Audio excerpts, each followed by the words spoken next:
Guys मैले यो किन चाहिँ स्क्रिन रेकर्ड गरेको किन यो बनाउँदैछु भने अब हेर्नुहोस् है, यो नेसनल आइडीको प्री इनरोलमेन्टको लागि एउटा दर्ता गर्न खोजेको, मतलब अब एप्लाई गर्न खोज्दैछु प्री इनरोलमेन्ट यता विदेशबाट।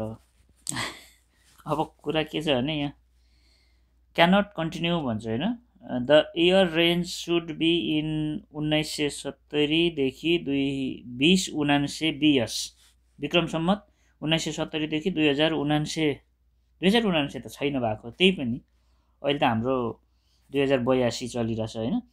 भनेपछि 1970 देखि 2082 सम्मको हुन्छ भनेको छ।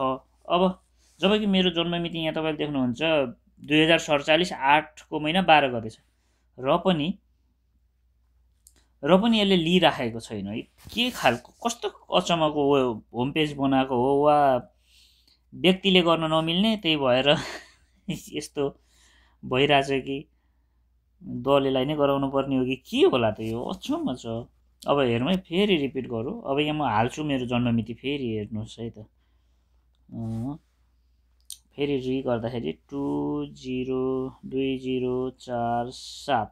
अब यो फ्याट यस्तो आउँछ, किन आएको यो होइन। अब मैले यो हटाउनु पर्यो।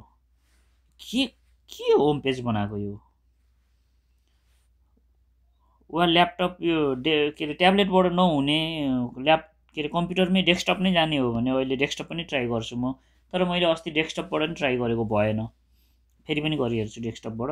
तर अब हेरौँ है, 8 गर्छु, 08 गर्छु है, 08 यस्तो आउँछ। सँगसँगै किन आएको यो। अब 12 गर्छु, अब यो बिचमा यस्तो आउँछ। अब यो कटाउँदै किन दुःख दिएको होला। अब 12 गर्छु है त, 8 1 2 12, ल फेरि यस्तो आउँछ। यो के गरे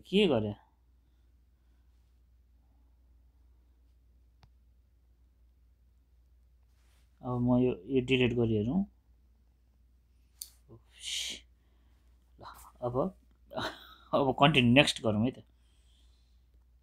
नेक्स्ट गर्दाखेरि ल यो आउँछ। अब यसको समाधान के होला साथीहरू, यार दिमाग खराब भइसक्यो मेरो, दिमाग खराब।